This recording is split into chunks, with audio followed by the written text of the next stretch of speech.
2 boiled eggs, gelatin, meron tayong avocado, itong isang to, ginger tea, yan, at saka po,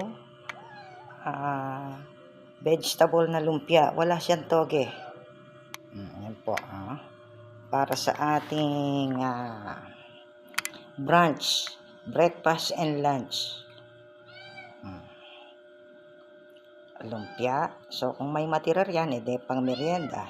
Ito din, ganun din. I-rep na lang natin. And then, yan, ginger tea, gelatin, and hard-boiled eggs. Yan po ang ating brunch.